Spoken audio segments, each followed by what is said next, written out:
Salam saudaraku. Puji Tuhan. Salam sejahtera. Salam di dalam kasih Tuhan kita Yesus Kristus. Oleh karena kemurahan hati Tuhan, kita dimungkinkan untuk melangsungkan ibadah doa penyembahan.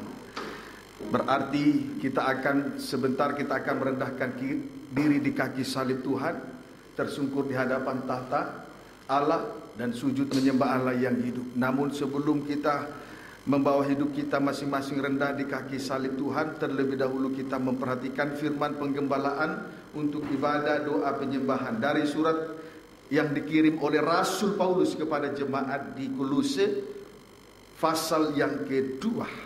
Sebelum kita melihat Kolose pasal 2 ayat 1, Kolose pasal 2 ayat 1, terlebih dahulu saya memberitahukan Kolose 2 ayat 1 sampai dengan ayat 14 dalam susunan tabernakel terkena pada kaki dian emas. Sebagai pendahuluan, dua pendahuluan telah saya sampaikan minggu lalu dan lusa, ya, 2 minggu yang lalu.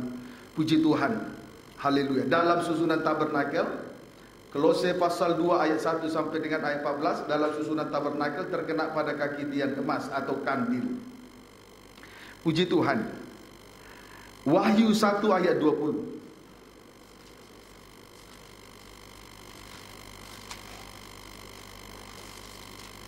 Baca. Ya. Demikianlah firman Tuhan. Ya. Dan rahasia ketujuh bintang yang telah kau lihat pada tangan kananku. Ya. Dan ketujuh kaki dian emas itu, ketujuh bintang itu ialah malaikat ketujuh jemaat. Ketujuh bintang itu ialah malaikat ketujuh jemaat. Terus? Dan ketujuh kaki dian itu ialah ketujuh jemaat. Dan ketujuh kaki dian itu ialah ketujuh jemaat. Kaki dian emas adalah bayangan dari sidang jemaat. Amin saudaraku. Kaki dian emas adalah bayangan dari sidang jemaat. Artinya Tuhan menginginkan, Tuhan mendambakan supaya gereja Tuhan menjadi terang dunia. Menjelang kedatangan Tuhan yang kedua kali, keadaan dunia ini sudah semakin gelap. Orang-orang yang ada di dalamnya hatinya bengkok dan sesat. Puji Tuhan. Ya.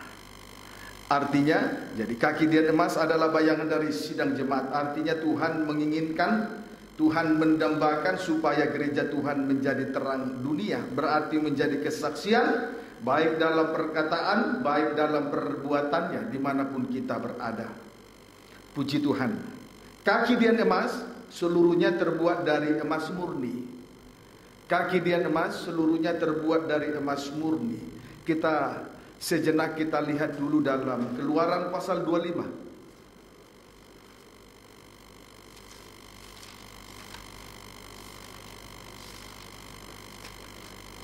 Keluaran 25 ayat 31. Mengenai kandil. Iya. Haruslah engkau membuat kandil dari emas murni. Iya, emas murni. Terus? Dari emas tempaan. Iya. Harus kandil itu dibuat. Terima kasih. Kaki dian emas seluruhnya terbuat dari emas murni. Dari emas tempaan. Dari emas tempaan. Emas tempaan adalah emas yang dipanaskan supaya mudah dipukul dan dibentuk. Jadi emas tempaan artinya emas yang terlebih dahulu dipanaskan. Tujuannya supaya mudah dipukul, supaya mudah dibentuk oleh Tuhan. Amin saudaraku, puji Tuhan. Demikian pula sidang jemaat harus mengalami proses sengsara semacam ini untuk dapat menjadi terang di tengah-tengah dunia yang gelap ini. Amin saudaraku.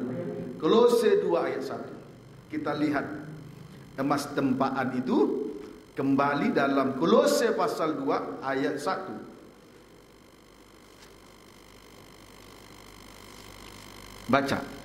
Karena aku mau, ya, supaya kamu tahu betapa beratnya perjuangan yang kulakukan untuk kamu, terus, dan untuk mereka yang di Laodikia, terus, dan untuk semuanya yang belum mengenal aku pribadi. Iya, puji Tuhan. Di sini kita melihat betapa beratnya perjuangan yang dialami oleh Rasul Paulus di tengah-tengah pelayanannya terhadap sidang jemaat di Kolose. dan jemaat di Laodikia secara khusus. Dan secara umum untuk seluruh sidang jemaat yang ada di Asia Kecil. Puji Tuhan. Namun juga menjadi pelayan bagi orang-orang Yahudi. Perjuangan yang dilakukan oleh Rasul Paulus adalah proses sengsara untuk dapat menjadi terang di tengah-tengah pelayanannya terhadap sidang jemaat. Perjuangan yang dilakukan oleh Rasul Paulus tersebut adalah suatu proses sengsara untuk dapat menjadi terang di tengah-tengah pelayanannya terhadap sidang jemaat. Amin, saudaraku. Kisah Rasul 20 lebih rinci kita melihat perjuangan Rasul Paulus di tengah-tengah pelayanan. Kisah Rasul 20.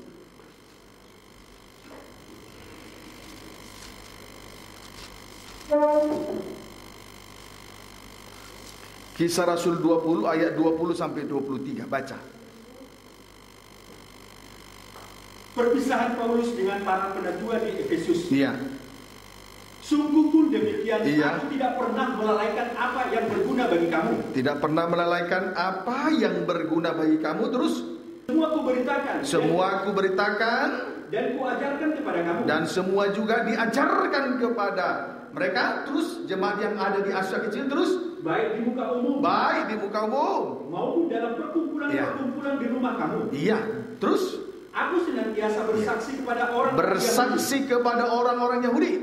Terus dan orang-orang Yunani. juga kepada orang-orang yang bukan Yahudi, bangsa kafir yang diwakilkan oleh Yunani. Terus supaya mereka bertobat iya, kepada Allah Iya. dan percaya kepada Tuhan kita Yesus Kristus. 22. Tetapi sekarang Ya. sebagai tawanan roh, Tawanan roh, bersaksi dan menjadi tawanan roh. Terus aku pergi ke ke Yerusalem. dan aku tidak tahu Ya. apa yang akan terjadi atas diriku di situ. 23 terus. Selain daripada yang dinyatakan Roh Kudus dari Selain daripada yang dinyatakan Roh Kudus dari kota ke kota, kepadaku, iya, bahwa penjara dan sengsara menunggu aku. puji Tuhan. Rasul Paulus, perhatikan kalimat pada ayat 21. Rasul Paulus bersaksi kepada orang-orang Yahudi dan orang-orang Yunani dalam buruk mangsa kafir. Ini pada ayat 21. Kemudian kalimat berikutnya, sebagai tawanan roh, itu pada ayat 22. Dan kalimat berikutnya, sebagai Rasul Paulus sebagai tawanan roh. Saudaraku, kata bersaksi dan tawanan roh menunjukkan bahwa Rasul Paulus adalah 7 pelita yang menyala di atas kaki dia emas, sama dengan terang dunia. Amin, saudaraku. Tadi ada kalimat Rasul Paulus bersaksi kepada orang Yahudi dan orang Yunani. Kemudian kalimat pada ayat 22, kalimat berikutnya, Rasul Paulus menjadi sebagai tawanan roh.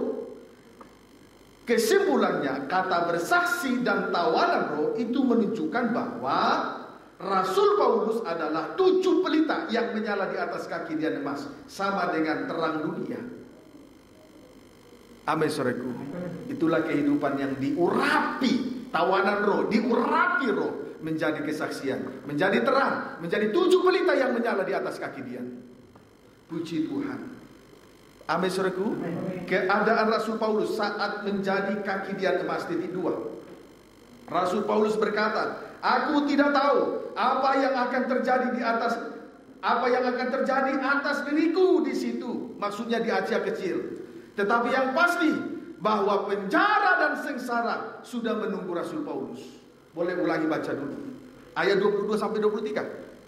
Tetapi sekarang sebagai tawanan roh, aku pergi ke Yerusalem. Tawanan roh berada dalam kegiatan roh menuju kepada kehidupan yang diurapi menjadi terang. Terus dan aku tidak tahu apa yang akan terjadi. Aku tidak tahu apa yang akan terjadi atas diriku di situ. Yang penting layani Tuhan saja. Terus selain daripada yang dinyatakan roh. Terus dari kota ke kota kepadaku. Terus bahwa penjara dan sengsara menunggu aku. Puji Tuhan. Tetapi yang pasti penjara. Kemudian di sini keadaan Rasul Paulus saat menjadi kaki dia emas, titik 2. Saat menjadi terang, menjadi pelita. Rasul Paulus berkata, aku tidak tahu apa yang akan terjadi atas diriku di situ. Maksudnya Asia Kecil. Tetapi yang pasti bahwa penjara dan sengsara sudah menunggu Rasul Paulus. Itu keadaan orang yang menjadi terang dunia, betul-betul dalam sengsara. Sama seperti emas murni tempaan. Jadi untuk menjadi terang dunia, untuk menjadi kesaksian, terlebih dahulu ditempa, dipanaskan, supaya mudah dipukul dan dibentuk, dan selanjutnya menjadi terang dunia. Itu keadaan daripada 7 pelita yang menyala di atas kaki dia, mengalami sengsara. Dia diutus oleh Roh Tuhan. Dia berada di tengah-tengah kegiatan roh dari kota ke kota. Dia tidak peduli, dia tidak mau tahu. Yang penting dia berada dalam kegiatan roh. Dia tidak tahu apa yang akan terjadi dalam hidupnya. Dia tidak peduli atas itu semua. Tetapi yang pasti bahwa penjara dan sengsara sedang menunggu Rasul Paulus. Namun akan hal itu dia tidak peduli. Dia tidak peduli akan hidupnya.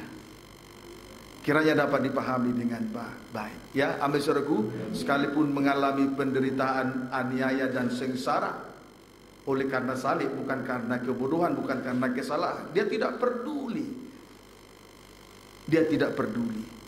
Ayat 19 sampai 20. Boleh baca ayat 18. Sesudah mereka datang, berkatalah ia kepada mereka, kamu tahu bagaimana aku hidup di antara kamu sejak hari pertama aku tiba di Asia ini. Iya, terus. Dengan segala rendah hati, aku melayani Tuhan. Aku melayani Tuhan. Terus? Dalam pelayanan itu, aku banyak mencucurkan. Dalam pelayanan itu banyak kali Rasul Paulus mencucurkan air mata. Terus? Dan banyak mengalami pencobaan. Banyak mengalami pencobaan dari pihak orang Yahudi yang mau membunuh dia. Ayat 20. Sungguh pun demikian, aku tidak pernah melalaikan apa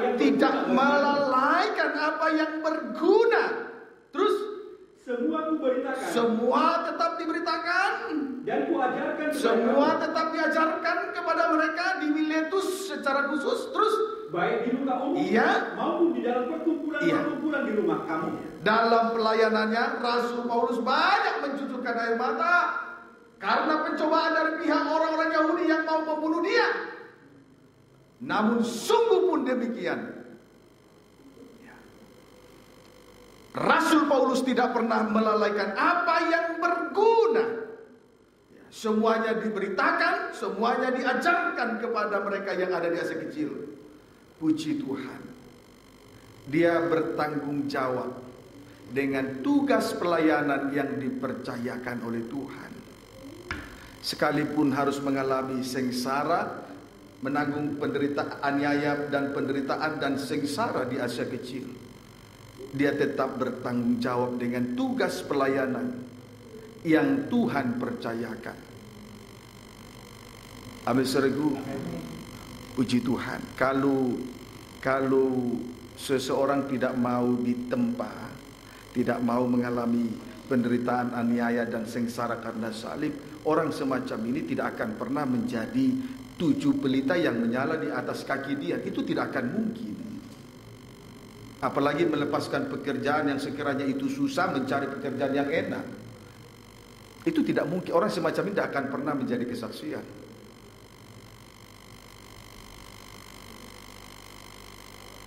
Keadaan dari 7 pelita yang menyala di atas kaki dia banyak mengalami sengsara. Sampai Rasul Paulus di Asia Kecil seringkali mencucurkan air mata. Karena banyak pihak-pihak yang mengancam dia, baik orang Yahudi, baik juga bangsa kafir.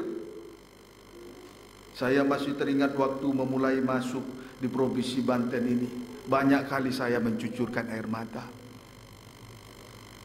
Oleh Roh Tuhan mengutus saya dari kota ke kota, dari perumahan satu ke perumahan yang lain. Kota Serang saya kelilingi dengan jalan kaki, kota Cilegon saya kelilingi jalan kaki, kota Merak saya kelilingi jalan kaki. Kemudian pada saat ada di dalam kota, dari perumahan satu ke perumahan yang lain. Demikian juga di Serang, di Cilegon dan di Merak.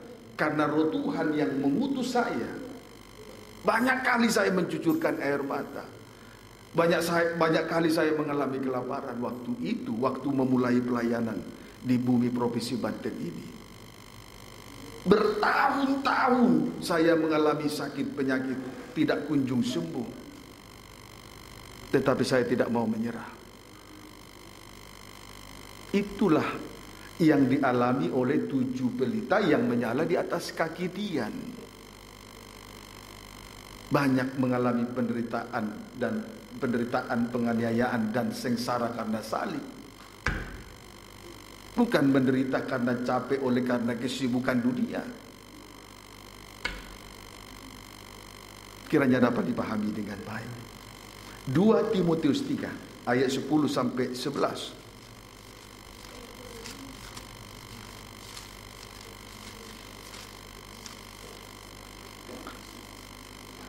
2 Timotius 3 ayat 10 sampai dengan ayat 11. Baca.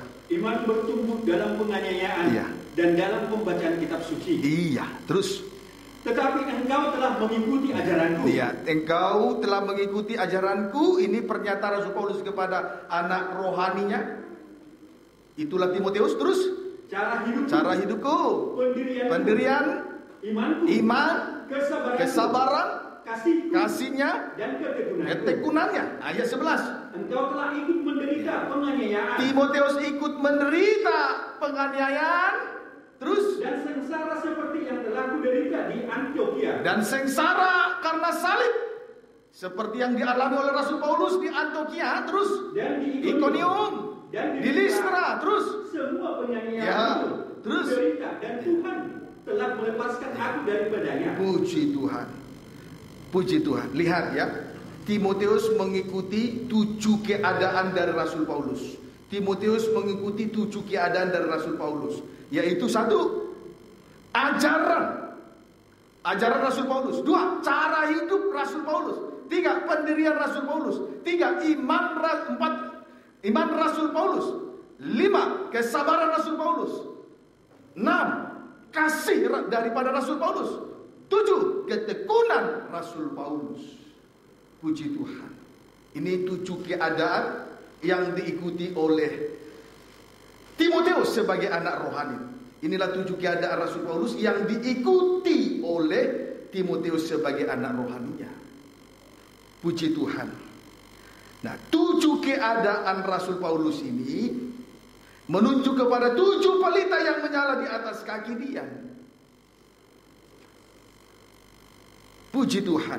Nah, keadaan daripada keadaan Rasul Paulus ketika menjadi 7 pelita yang menyala di atas kaki dia, menderita aniaya dan mengalami sengsara karena salib. Dia menderita hebat di Antioquia, di Ikonium, dan di Listra. Semua penganiayaan itu diderita, namun Tuhan tetap menolong dia. Amin, saudaraku. Puji Tuhan. Ayo, buktikan kalau kita semua adalah anak-anak Tuhan. Buktikan kalau kita semua adalah anak-anak Tuhan.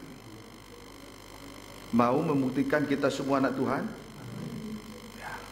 Untuk menjadi 7 pelita yang menyala di atas kaki dia, banyak mengalami menderita aniaya dan sengsara karena salib. Bukan karena capek, karena pekerjaan, kesibukan dunia, bukan. Puji Tuhan. Kiranya dapat dipahami dengan baik. Ini bukti bahwa kita semua adalah anak-anak Tuhan. Dan dalam hal ini Timotius telah membuktikan bahwa dia menjadi anak rohani daripada Rasul Paulus, mengikuti penderitaan penganiayaan dan sengsara salib yang telah diteladani oleh Rasul Paulus, supaya juga Timotius menjadi 7 pelita yang menyala di atas kaki dia. Harus ditempa, berarti dipanaskan untuk mudah dibentuk menjadi pelita, menjadi terang, menjadi kesaksian. di tengah dunia ini. Sementara dunia ini dalam keadaan gelap gulita. Di dalamnya orang-orang yang bengkok hatinya, di dalamnya orang-orang yang sesat hatinya. Dunia ini membutuhkan 7 pelita yang menyala di atas kaki Dian. Ruangan suci akan berada dalam kegelapan kalau kaki Dian emas tidak dinyalakan, tidak menyala. Dunia ini membutuhkan kita semua. Maka tidak boleh egois, tidak boleh bermain-main dalam melayani Tuhan, tidak boleh pusing dengan soal penghidupan. Rasul Paulus tidak lalai, dia tetap bertanggung jawab sekalipun ada ancaman maut. Bukan ancaman karena tidak punya uang, ancaman maut. Kiranya dapat dipahami dengan baik. Dalam hal ini Timotius telah ikut menderita penganiayaan dan sengsara yang dialami oleh Rasul Paulus. Dapatlah kita menarik suatu kesimpulan bahwa untuk menjadi terang dunia tidak terlepas dari sengsara salib. Amin saudaraku. Puji Tuhan. Ayat 12. Memang setiap orang yang mau hidup beribadah di dalam Kristus Yesus, orang yang mau hidup beribadah kepada Tuhan Yesus Kristus akan menderita aniaya. Tidak ada ibadah tanpa aniaya. Kalau ada ibadah tanpa sengsara salib, berarti itu adalah ajaran setan. Hari-hari ini setan begitu gencar sekali untuk menyesatkan, menyerongkan anak Tuhan dari jalan kebenaran. Seperti setan membawa Yesus ke atas gunung yang tinggi, lalu memperlihatkan kerajaan dunia dengan kemegahannya. Itu sekarang sedang masuk di dalam gereja.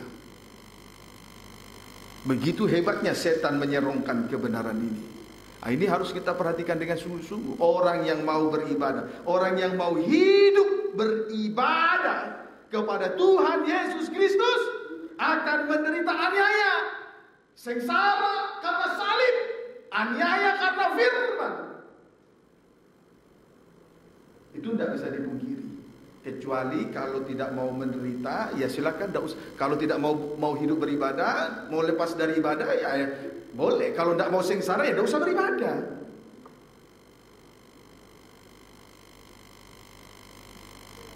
Tidak mau disiplin, tidak mau pikul salib sesuai dengan tanggung jawab yang dipercayakan oleh Tuhan, ya tidak usah beribadah. Tapi kalau mau hidup beribadah, harus mengalami aniaya karena firman, sengsara karena salib. Maka jangan kita mau dibodoh-bodohi oleh setan dengan teologi kemakmuran yang sedang disodorkan oleh setan di hari-hari terakhir ini. Dimanapun kita berada, baik anak Tuhan yang sedang mengikuti live streaming dalam luar negeri, jangan mau dibodoh-bodohi. Puji Tuhan, kiranya dapat dipahami dengan baik. Ayat 13. Sedangkan orang jahat dan penipu akan bertambah jahat. Mereka menyesatkan dan disesatkan. Perhatikan, bandingkan dengan orang yang tidak mau bandingkan dengan orang yang tidak mau hidup beribadah kepada Tuhan.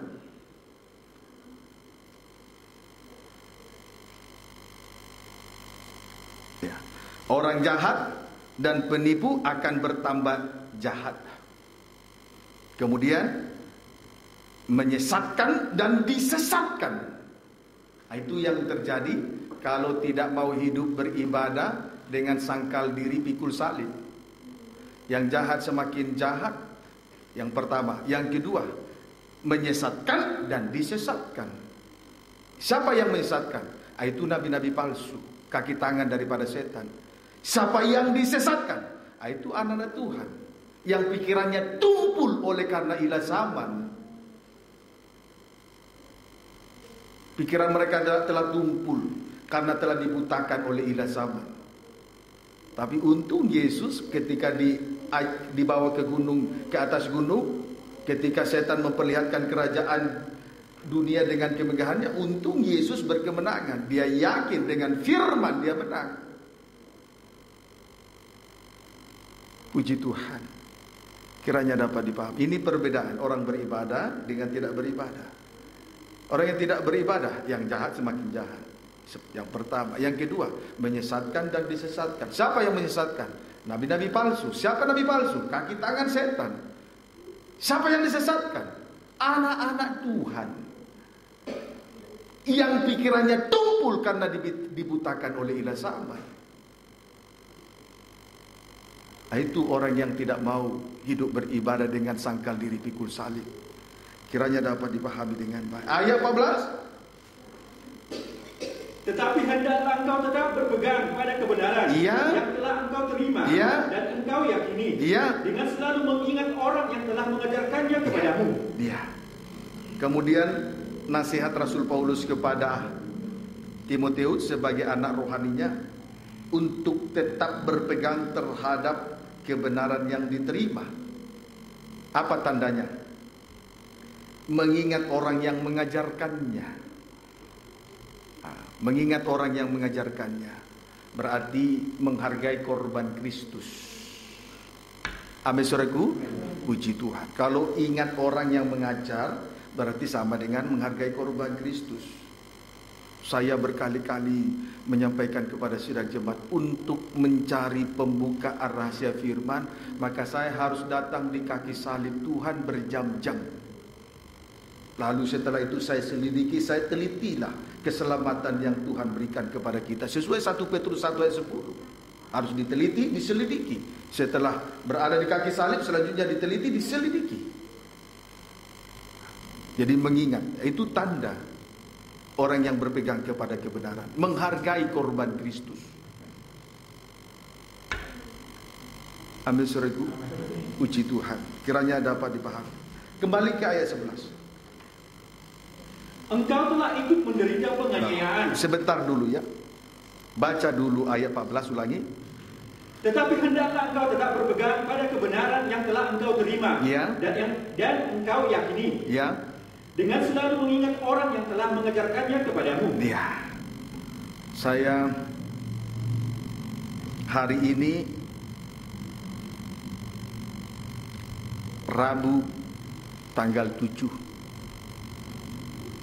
Kemarin saya dapat berita, Selasa tanggal 6 Februari saya dapat berita Bapak Pendeta Nathan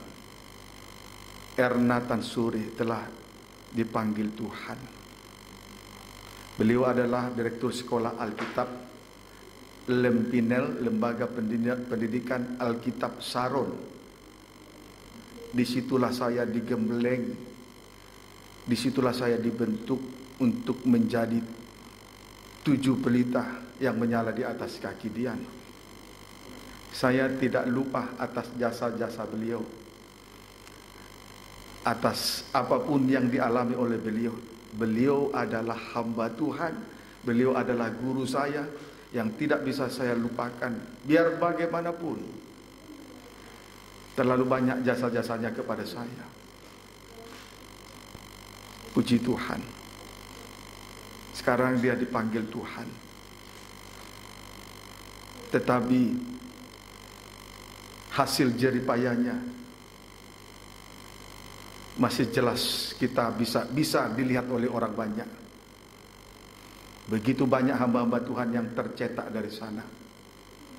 Mulai dari angkatan 1 sampai, kalau saya tidak salah, sampai angkatan 22. Puji Tuhan. Saya salah satu hamba Tuhan yang dicetak di sana. Saya adalah angkatan 7 dari Lempinel Saron. Saya tidak lupa itu. Saya mau belajar terus menghargai korban Kristus. Puji Tuhan. Amin, saudaraku. Ayat 11. Engkau telah ikut menderita penganiayaan dan sengsara seperti yang telah kuderita di Antioquia dan di Ikonium dan di Listra. Semua penganiayaan itu kuderita dan Tuhan telah melepaskan aku daripadanya. Rasul Paulus banyak menanggung penderitaan di Antioquia, di Ikonium dan di Listra. Kita lihat dulu peristiwa itu. Kisah Rasul 14.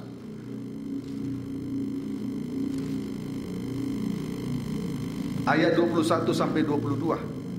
Kembali ke Antiokhia. Iya. Paulus dan Barnabas dia memberitakan Injil di kota itu, dia dan memperoleh banyak murid. Banyak murid. Terus lalu kembalilah mereka ke Listra, Ikonium dan Antiokhia. Terus di tempat itu mereka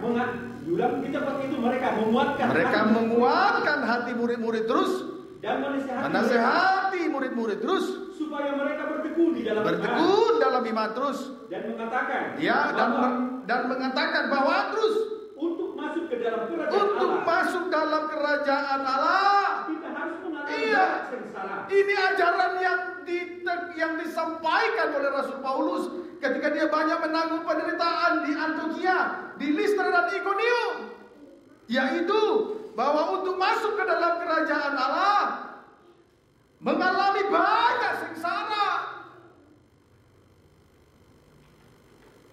sengsara karena salib, banyak menanggung penderitaan dan penganiayaan karena firman. Tidak ada orang masuk surga tanpa salib. Dari Alfa untuk sampai kepada Omega, jembatannya adalah salib.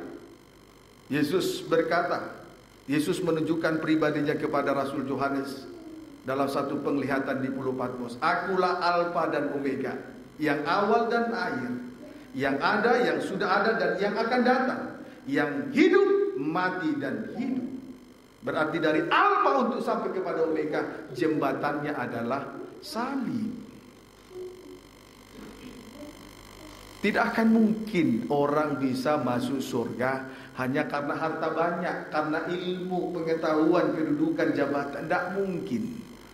Hanya seorang pribadi yang berkata, seorang pribadi yang pernah disalibkan berkata, akulah jalan, kebenaran, dan hidup untuk selama-lamanya.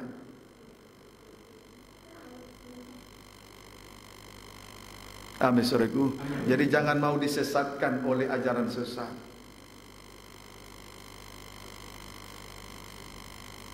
Jangan mau disesatkan. Memang hari-hari ini setan begitu gencar untuk menyesatkan jalan kebenaran. Dengan firman yang ditambahkan, yaitu menyampaikan 1-2 ayat lalu ditambahkan cerita-cerita isapan jempol, dongeng nenek tua, tahayul, filsafat-filsafat kosong dan lain sebagainya. Kemudian firman yang dikurangkan. Itulah pengajaran salib diganti dengan 2 hal. 1, teologi kemakmuran. Artinya orang miskin, orang Kristen tidak boleh miskin, harus kaya. Yang kedua, pengajaran salib diganti dengan tanda-tanda heran atau mukjizat-mukjizat. Saya mau sampaikan, 1.000.000 kali terjadi mukjizat di depan mata. Kalau seseorang tidak mau sangkal diri pikul salib, orang seperti ini tidak akan pernah bisa berubah dan tidak akan pernah masuk ke dalam kerajaan surga. Justru menjadi batu sandungan seperti Simon Petrus. Dia menolak salib, menjadi batu sandungan di tengah ibadah dan pelayanan. Dimanapun dia berada, tetap akan menjadi batu sandungan. Paham, saudaraku? Puji Tuhan. Jangan menjadi batu sandungan dalam pekerjaan Tuhan. Sudah mengerjakan, diputus, diambil lagi, diputus lagi, seenaknya. Puji Tuhan. Ulangi dulu baca Pak Barita. Semua distabilokan, kalau memang mau distabilokan. Ayat 22.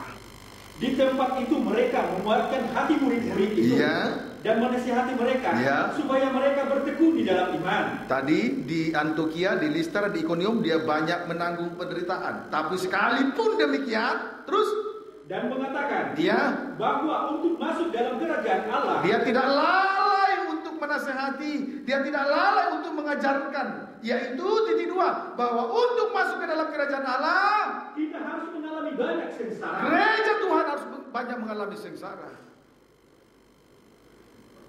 Mengalami banyak sengsara berarti dia dibentuk dan mau menjadi 7 pelita yang menyala di atas kaki dia. Tanpa sengsara seseorang tidak akan pernah menjadi 7 pelita yang menyala di atas kaki dia. Percaya saja. Amin saudaraku. Puji Tuhan. Kiranya dapat dipahami dengan baik. 1 Petrus 2 ayat 20 sampai 23.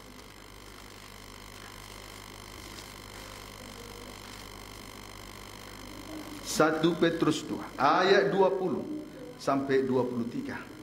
Penderitaan Kristus sebagai teladan. Ya, ini penderitaan Kristus sebagai teladan, berarti menjadi teladan, berarti menjadi terang, menjadi kesaksian. Terus, sebab dapatkan disebut pujian jika kamu menderita pukulan karena kamu berbuat dosa. Pukulan karena dosa, terus. Tetapi jika kamu berbuat baik, aniaya karena firman, sengsara karena salib, terus. Dan karena itu kamu harus menderita. Maka itu adalah kasih karunia pada Allah. Terus. Sebab untuk itulah kamu dipanggil. Untuk itu kamu dipanggil, untuk menjadi 7 pelita yang menyala di atas kaki Dia. Supaya kita dipanggil untuk mengikuti contoh teladan. Teladan yang ditinggalkan oleh Yesus Kristus adalah aniaya karena firman, sengsara karena salib, menanggung penderitaan yang tidak harus Ia tanggung. Kita dipanggil untuk menjadi 7 pelita yang menyala di atas kaki Dia. Amin, saudaraku. Nah, prosesnya ditempa.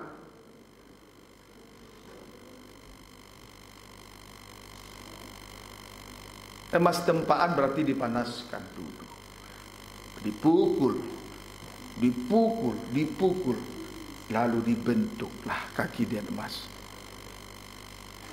Puji Tuhan. Jadi kalau kita mau melepaskan sengsara sampai kapanpun, tidak akan pernah menjadi 7 pelita yang menyala di atas kaki Dia.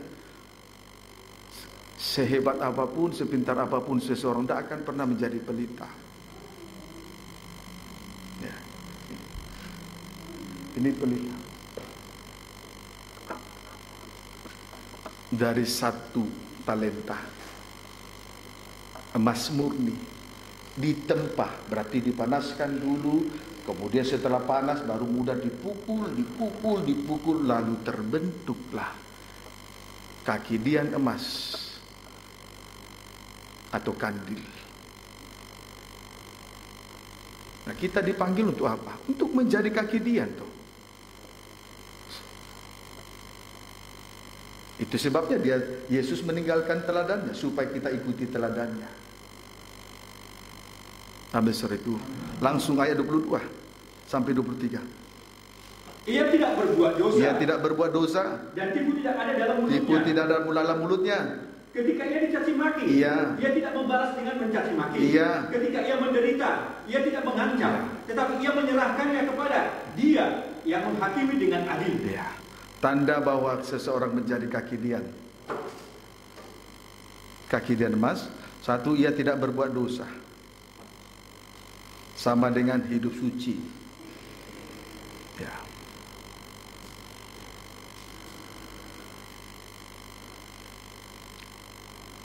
Ini tabiat dari Allah anak. Yang dihasilkan oleh sengsara salib. 2, tipu tidak ada dalam mulutnya. Ini tabiat dari Allah Roh Kudus. Tidak suka berdusta. 3, ketika ia dicaci maki, ia tidak membalas dengan mencaci maki. Ketika ia menderita, ia tidak mengancam.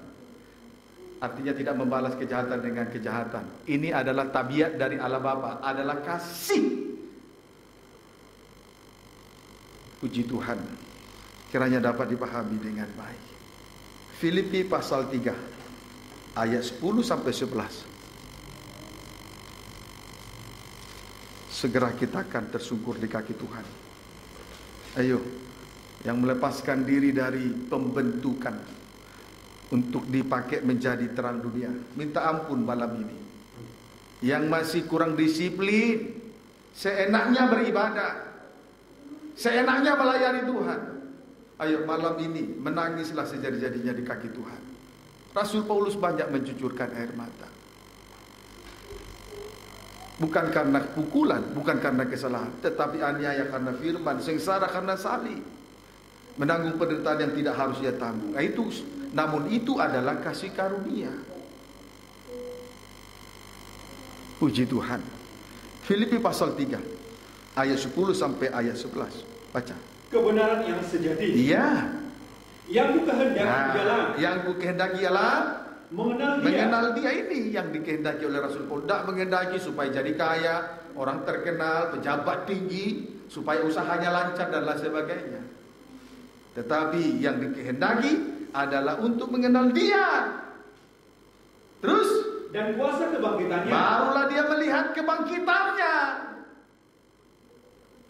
Amin, saudaraku. Terus dan persekutuan dalam penderitaannya. Iya. Di mana aku menjadi serupa dengan dia dalam kematiannya. Terus supaya aku akhirnya beroleh kebangkitan antara orang mati. 3 hari kemudian bangkit. Puji Tuhan. Saudaraku, untuk menjadi serupa dengan Yesus Kristus dalam kematiannya, maka diawali dengan persekutuan dalam penderitaannya. Berarti mengalami sengsara salib. Yesus tidak akan pernah mati kalau Yesus tidak disalib. Amin, saudaraku. Jadi untuk menjadi serupa dengan Yesus Kristus dalam kematiannya, diawali dengan persekutuan dalam penderitaannya, atau mengalami sengsara salib, aniaya karena firman, menanggung penderitaan yang tidak harus dia tanggung, sampai nanti Yesus mati di atas kayu salib. Perlu untuk diketahui, kalau kita satu di dalam kematiannya, otomatis kita juga satu di dalam kebangkitannya. Amin, saudaraku. Puji Tuhan. Kalau tidak ada pengalaman kematian, tidak ada kebangkitan. Kalau kebangkitannya benar, kalau kematiannya benar, maka kebangkitannya juga benar. Tetapi kalau kematiannya tidak benar, kebangkitannya juga tidak benar. Apa kebangkitan yang tidak benar? Melayani tidak hidup dalam kesucian. Melayani tidak disiplin, melayani seenaknya, itu kebangkitan palsu. Kenapa bisa terjadi? Karena pengalaman kematiannya palsu. Hanya satu yang didambakan Rasul Paulus, yaitu persekutuan dalam penderitaannya, supaya akhirnya menjadi satu di dalam kematiannya. 3 hari kemudian bangkit. Yang bikin lama, yang bikin susah, daging ini tidak mati-mati. Kenapa tidak ada pengalaman kebangkitan? Karena daging tidak mati-mati. Tidak ada proses sengsara, tidak ada proses pembentukan. Tidak mau ditempa untuk menjadi kaki dia emas.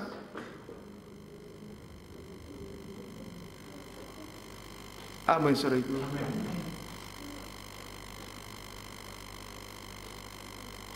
Kiranya dapat dipahami dengan baik. Hidup ini hanya sementara. Selagi kita hidup, masih ada waktu, masih ada kesempatan. Ayo, masuklah dalam penderitaan aniaya dan sengsara karena salib, supaya kita tampil menjadi 7 pelita yang menyala di atas kaki dia. Dunia ini masih membutuhkan kita. Itu sebabnya dengan segala kekurangan kita berjuang untuk tetap mengadakan pelayanan live streaming, video internet, YouTube, Facebook, juga pelayanan pemberitaan firman dalam bentuk tulisan di dalam majalah Buli-Buli Emas berisi mana, dan juga diterbitkan di dalam blogspot.com. Itu semua kita kelola dengan segala perjuangan. Selagi masih ada kesempatan, selagi masih diberi umur panjang, selagi hayat dalam kandung badan. Kalau kita sudah mati, tidak bisa berbuat apa-apa. Penyesalannya minta ampun luar biasa. Sebelum terlambat, kembali kepada kebenaran firman. Tidak ada seorang pun yang masuk dalam kerajaan surga kalau tidak mengalami sengsara salib. Yesus Alfa dan Omega, supaya dari awal dan sampai kepada akhir, di tengahnya ada salib. Hidup, mati, hidup. Yesus mati di atas kayu salib. Tuhan Yesus memberkati kita semua.